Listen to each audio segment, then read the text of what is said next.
it's my mission and purpose to be. And there's no day that I don't wake up and, pinch myself and get really excited, no matter what else is going on in my life, right? Like I'm human and the human journey is complicated and things aren't always perfect, but every day I am like literally high-fiving myself because this is what I get to do for you, for your children, for your mothers, your sisters, your brothers, the birds, the bees, the flowers, the trees, this entire all hearts and hands of this realm. I believe that I am here to create a literal revolution of love to help guide us out of this ish that has infected this realm. The false matrix is pure garbage. It is on its way out. I think it's going to take a few more decades to really fully dissolve it, but I also think there's stuff that we can do now, and that leads me perfectly into what I tuned into and I want to share with you today. Okay.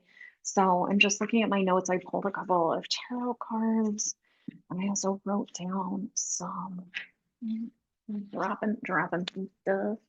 Um, okay. All right. So the first thing I want to talk about is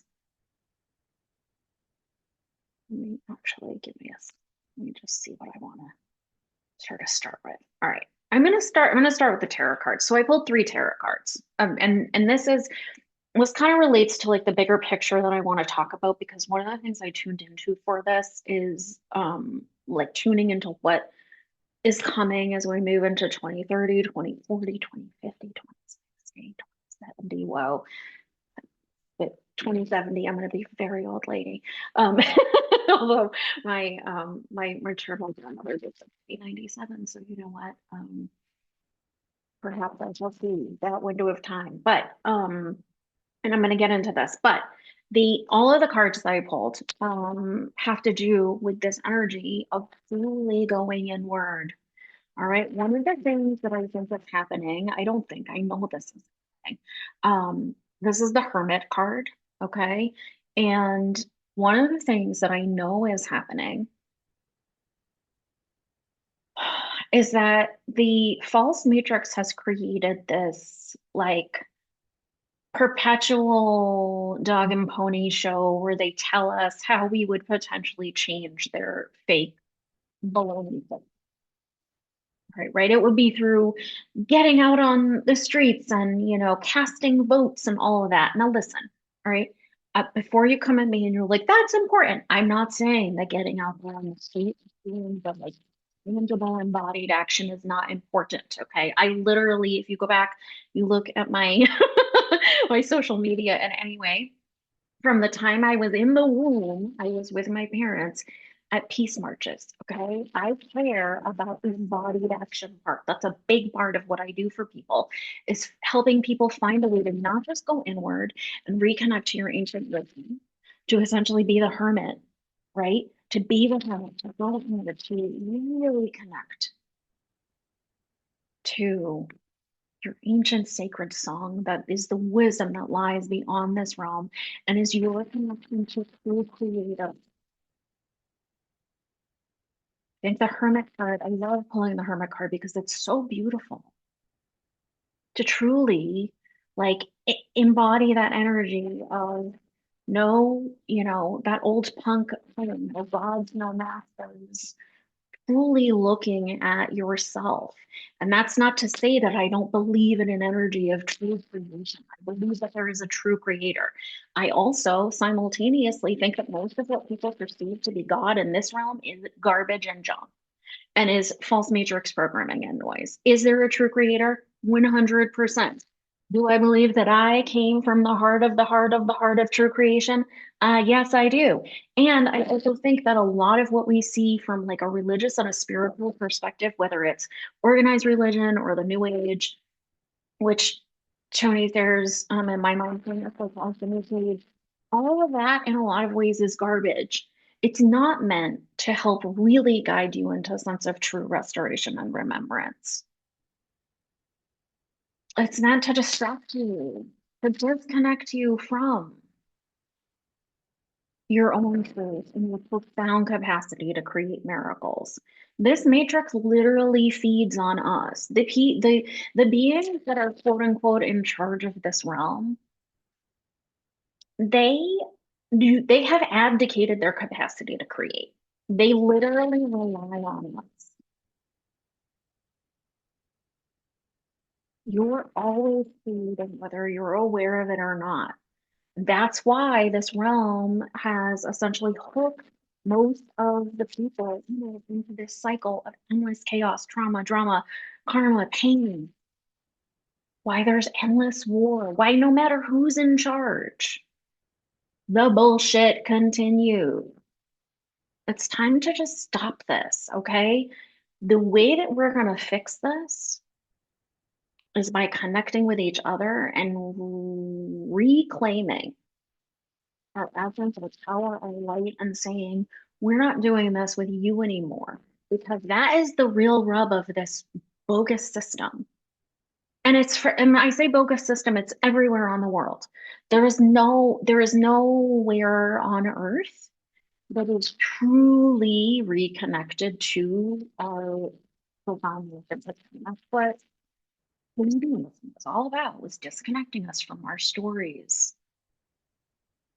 our songs, our dances, our love and connection to the land. And that's what to me this hermit card is really about.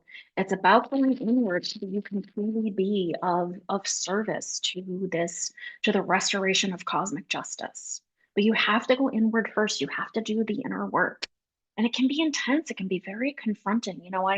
Um I am a frequent guest on the wonderful podcast Reclaiming Consciousness, which is hosted by my dear cosmic bestie, Elise Between. And we recorded an episode of Reclaiming Consciousness a few weeks ago. And I said, everyone, one of the things we talked about was something I see so much. And I said, how many people are out there saying, oh, I want to heal. I want, a better relationship, a new job, more money, da, da, da, all, whatever, something. But behind every big move, behind every true shift, also comes with some potentially complicated conversation, right? Ooh, with partners, with family, with colleagues, with bosses, with yourself.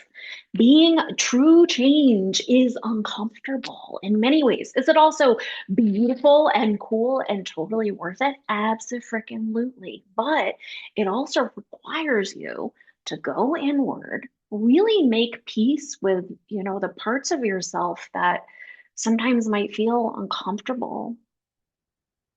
I have always been super weird. Nothing I've ever been able to do essentially has made it feel like I've like blend in with the world in a way where, it's not evident to other people that I meet that I have a very different way of being than those people. And I'm not saying you have to be as weird as me, but I am saying that one of the things about like true healing, true change, and really creating being able to manifest essentially, right? Call your visions to life. First of all, it might take some time because this realm is complicated. But the more you can go inward and live that energy of the hermit, find a way to be able to carve out space for yours to remember who you are. There's so much programming from education, from politics, from ancestors, from religion. So many different ways that one of the things I often see, especially when I work with people in private mentorship long term, it's like literally the first couple of months is me helping them like peel back the layers of energetic heaviness. I call it your energetic bag of rocks, right? Lightening your load, peeling back the layers of the programming, the noise, the chitter chatter from the false matrix that comes through so many different lenses and angles and like different ways. And that there's an energy of not like an energy of like that. It's like the journey when people start working with me privately for the first couple months is often very heavily focused on clearing that noise. It's like tuning a radio dial. Okay. And that's why being the hermit is important, is because So you're turning the radio dial as you're moving from, it's like when you turn a radio on, you might get hit with like FM static, right? And you're twisting, you shift it to FM, and then you're turning the dial a little bit more, and you're like, okay, oh, there's a song. But that's not like the song I necessarily want to hear. And you keep like tuning the dial, shifting it a little. And then you land on something that you love. And that's kind of what I think the journey of going inward and really embodying that energy of the hermit, of remembering who you are, of reconnecting to your own heart and figuring out like what really makes you tick. There's so much programming in the world that a lot of people don't even understand what it is that they're into or that they like or that they love. And that people are so literally overwhelmed and exhausted by the complex reality of being a human, which is certainly not for the faint of heart. You know, my grandmother, who I referenced earlier, the one who lived to be almost 97. She died a few months shy of being 97. But she she would say, you know, growing old is for the faint of heart, and I would laugh and I would say, you know, being a human is not for the faint of heart. It is intense down here. It is so intense down here. No matter who you are, no matter how good on paper your life might look, it's complicated down here. It is very complicated. And I see it over and over. The more people go inward, the more you make room. The more you live in your own body to clear out all the noise. One of the reasons I created future medicine was also to help clear and heal going back through previous lifetimes, going forward for you, really going truly multidimensional and like helping to create a restoration of your own heart's wisdom and that what I would call like a mainline to true creator, the truth that lies outside this realm, so that you can start to remember what you're about, what you're into. And to me, that kind of card is just so good. It's so powerful and it's really needed. No matter how much healing you've done, no matter how much self-discovery, to me, there's always more. There's always more to sit with, to remember about yourself. I've been super psychic and really spiritually gifted in many ways since I going back to childhood. And I still, my own capacity to create, my own ability to remember who I am, continues to grow over time. The more I do this work, the more I speak my own truth and, you know, sit in communion with you and with people around the world and share my own gifts, my own capacity to be in my own energy, to remember who I am increases, right? I think it's a continued journey of remembrance. And the more we sit in that energy of hermitage as much as we can, okay? And if you're like, dude, I don't have time, you know, I've got kids and a mom and a wife and a sister and a dog and a who's he what's it and a you know a house and all the things, a job, right, two jobs, three jobs, whatever the thing is. Okay, I know that we're all busy. Give yourself a few minutes every day. It doesn't matter. 1 minute of being quiet with yourself is better than no minutes. 10 minutes a week is better than no minutes. All right, maybe you have time to, you know, jump into one of my programs and really show up in a very deep way. That's beautiful. I want you to join me for that. Maybe you have, like I said, you know, a minute a day, 2 minutes a day, the window of time right after you wake up or right when you're heading into dream time. So you got to start somewhere. And I think that's one of the things about one of the biggest programs that we're really up against right now is this there's a big program that runs through so many different realms, but it runs definitely through all education that, from my perspective, is born from the Matrix, which is about perfection, right? We want to imagine that things can be like perfect in some way. We're always waiting for some perfect moment to like change and shift and do the work and da da da. That is not, there's never going to be a perfect moment right now in this realm on this planet. You have now some way of reconnecting to yourself is better than no way of connecting to yourself. Okay. So like this, and this leads into the other big thing that I'm going to get into in a minute. I'm going to share these second two tarot cards first. So these are the three. So this, I have the Alchemist, and then I also have the card of Awakening. All right. And if you are this is the only tarot deck that I've ever used. I've owned many a tarot deck over the course of my life, but this deck here is the only one I've ever used. It was given to me by one of my dearest friends, and it was made by a Southern collective in the U.S. It's called the Slow Holler deck. It's out of print, but I think sometimes you can find them like on eBay or whatever. It's beautiful. I love it so much. It's such a beautiful deck, and the image of the Hermit is someone inside of what is, a sort of spherical egg, and is sitting with a light glowing over their heart. And to me, that's really what it's all about right now. It's relighting your ancient sacred truth and that heart connection, becoming the alchemist through the act of awakening. Okay. Um, to me, there is the energy of alchemy. I think there are probably people who can like literally do the sort of tangible energy of alchemy that people, that sort of runs through pop culture, what is it, turning lead into gold? Okay. Are there people who can likely do that? I would suspect yes, knowing what I know about this world.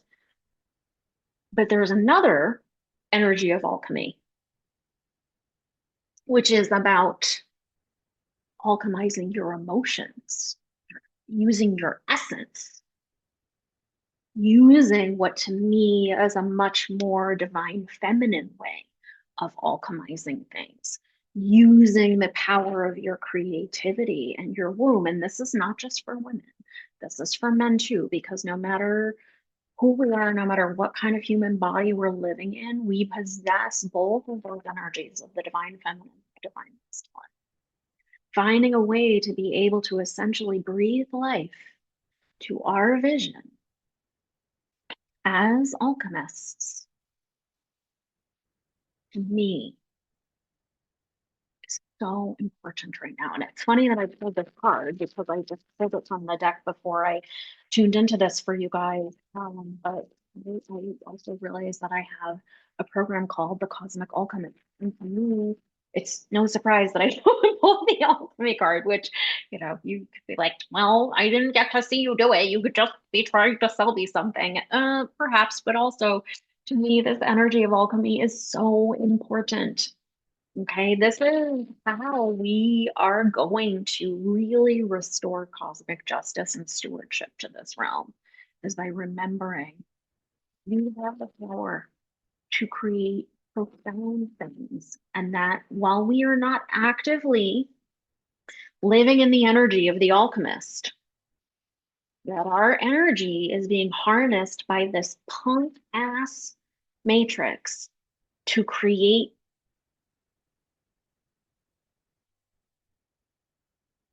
endless cycles of chaos and violence.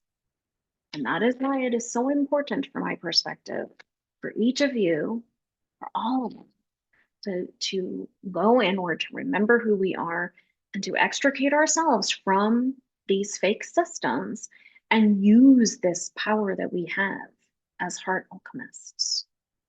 Every single one of us has the ability to turn our vision into truth and beauty. And I see it over and over and over again with my clients. The things that they can create for themselves are so freaking beautiful.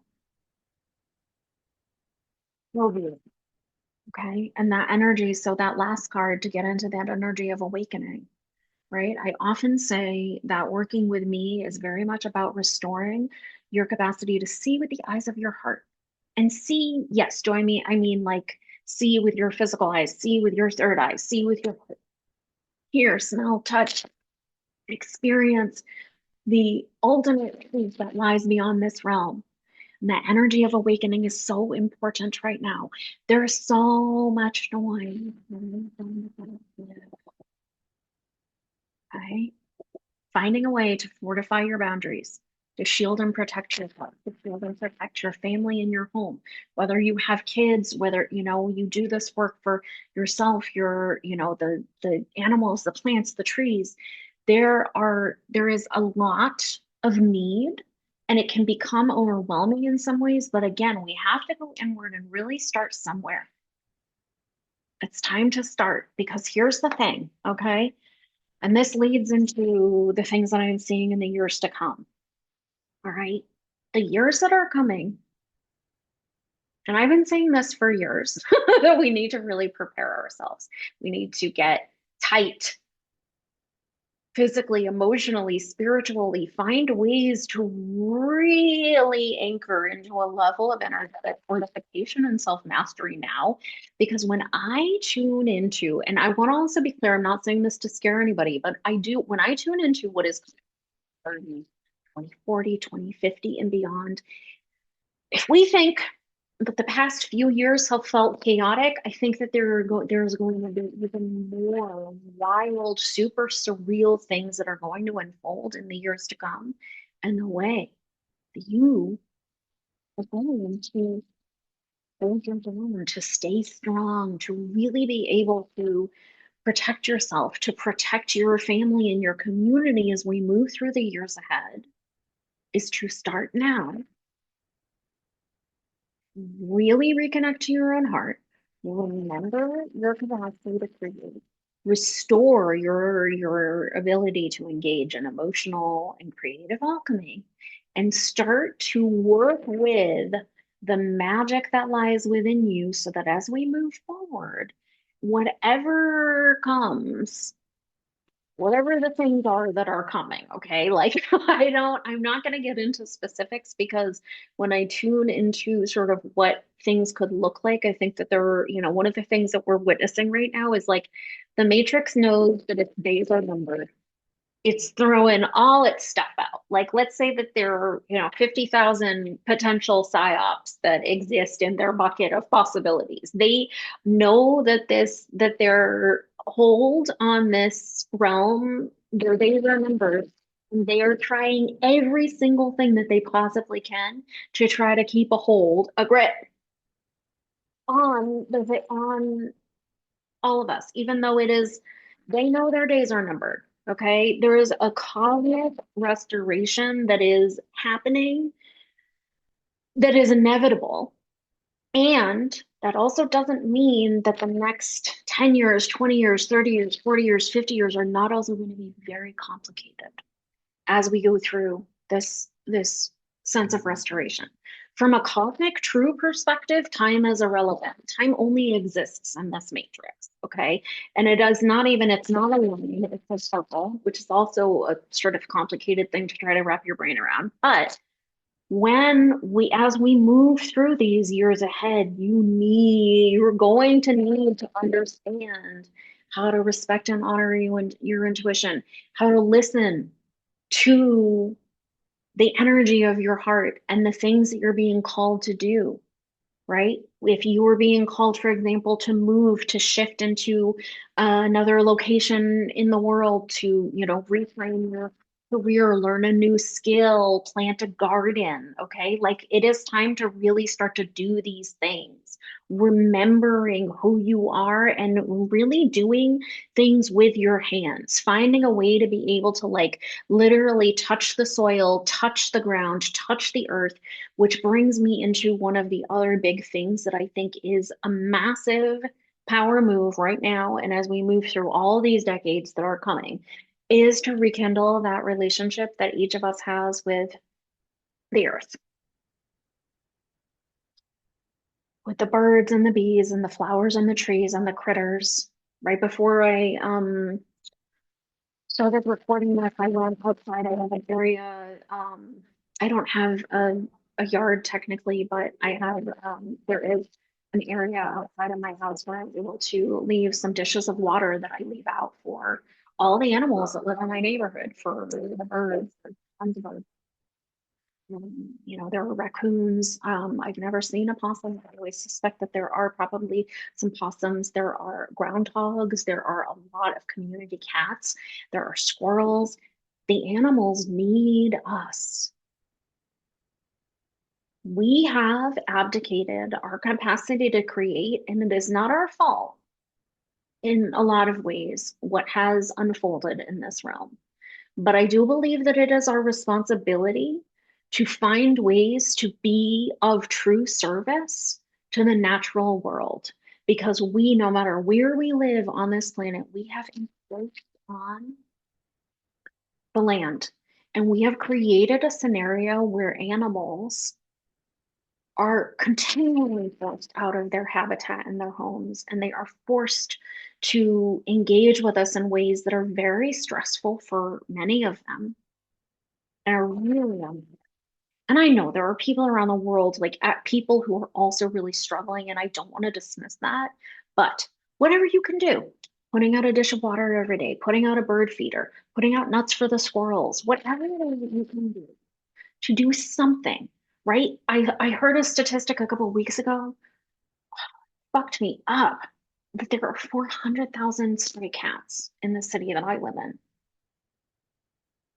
Did you know that the reason pigeons live in cities is because they're domesticated and they were brought, at least in North America, they were brought here by European immigrants.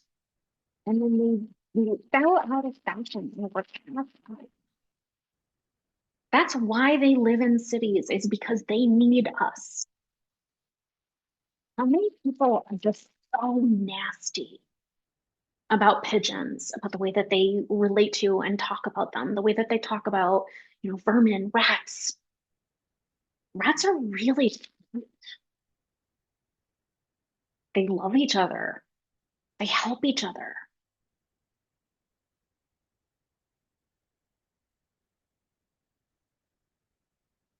It's time for us to wake the fuck up and do way better. We can't all do everything, but we can do something. Maybe you have time, maybe you have money. Whatever it is that you have, go spend a few hours, donating something to the food bank. Put together a bag of stuff in your pantry, bring it there. Drop off old sheets and towels to the animal shelter.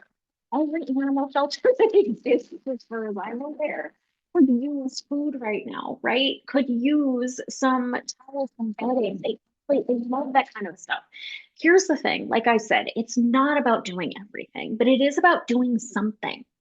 It's about doing something, and each of us is being called to do something. That is a big part of what I perceive to be the new connection to your mission and purpose. And if you have found your way to me, it means that you are meant, from my perspective, to help guide your community through the years that are going to come, to be able to help people stand their ground in the face of whatever is coming, to say no to the nonsense, to the destruction of the natural world,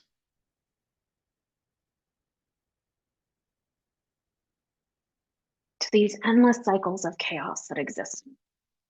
To say literally no more, we're not doing this. We're going to find a way to create something that is beautiful, that is truly in tune with the divine truth, which is beauty, it's passion, it's joy, it's expansion, a sense of community and true stewardship and justice. And it is time to remember and live that truth. Okay. And if you're like, I don't even know what you mean, I don't know what my mission and purpose is, then work with me, book a session, book a future medicine session. We can start to work on that energy of restoring your mission and purpose, helping you reconnect to and remember it. And maybe you're sitting here and you're thinking, oh, Andrea, that's so basic. I've been on this journey for, 20 years, 30 years. I know my mission and purpose. Listen, I have been on this journey since I have memories. I remember going back to my earliest memories that I could see truths about this realm, that I was connected to my own capacity to create and know who I am. And I know that my own mission and purpose has shifted over time, and that when I have worked with people who already have a clearer sense in some ways of what their mission and purpose are, that they have continually told me over and over and over again that even people who have known for a very long time, who've done really intense, high level field of mentorship, have reflected back to me that in working with me, that they were able to embody and create an even more profound level of self-expression and their own mission and purpose than they ever could have imagined. And they came to me understanding a lot of that. So that's just to say that no matter who you are, that I think there is something in the energy of future medicine, and I would love to support you in whatever way feels good. All right, because like it is truly time. And I'm just looking at my notes to see if there's anything else I want to get into. I think we're good. I love you. I would really like to see you on my calendar to have you jump into Cosmic Alchemy Academy. I think the next call for that is on May 24th. I think that's the right date. I'm also gonna do, I've been thinking about about this. I used to when I started I've been sharing future medicine for decades, but I officially like launched my practice in 2020. So for the decades leading up to that, I had been, sharing it through barter and trade and really like working on myself to to really fine tune and hone my skill set so that I could be as embodied in my own mission and purpose, and the power of future medicine as possible when I actually started officially sharing it in 2020. Okay. And um, yeah, there are all kinds of different ways to work with me. We meet again. Like I said, I think the next call is May 24th, and we'll get access to the replay. Really cool group of people. That's another thing about working with me that people always reflect back to me is like the people who work with me in my group programs, whether it's Cosmic Alchemy Academy, whether it's the certification program, chef's kiss, truly beautiful humans find their way to me. And the friendships that are born, the connections, the sense of community lights me up. It's really beautiful. It's a massive gift to be able to both witness and to cultivate. So anyway, find me. We are here to remember.com. Like and share this, subscribe. I also have a collaboration that I do with my dear friend and star sister, Amy Belair, who many of you may know from her beautiful podcast, Third Eye Awakening. We do another thing called Oracles Gone Wild. There are 6 episodes of that. Check those out. You can dive in. Like I said at the beginning of this, please like, subscribe, share this, comment with your key takeaways, follow me on social media, sign up for my newsletter. Everything that you do by way of that just helps, helps people find me, helps people tune into this. And this is wisdom that I believe we really need right now. So anything you can do to help support me, as a thank you for the free content, especially that I create. It also, helps me build my ability to do more of that because I love doing the free things. So, the more my audience expands, the more that, I'm able to balance the energy of people who find me, who are able to invest in themselves and pay to work with me. It also helps me to be able to expand them to do for free. And I'm going to be doing a free event sometime in May or June. So you really want to make sure that you signed up for my newsletter for that one because we're gonna do a little dance party. And I used to do those years ago when I started doing this. I call them anti-colonial intergalactic dance parties. So we're gonna be doing another one of those. It's gonna be really fun. And you want to be signed up for my newsletter so that you can jump into that once I have the date squared away for that. But yeah, follow me in all the places I love you so much. I will talk to you soon. Bye bye.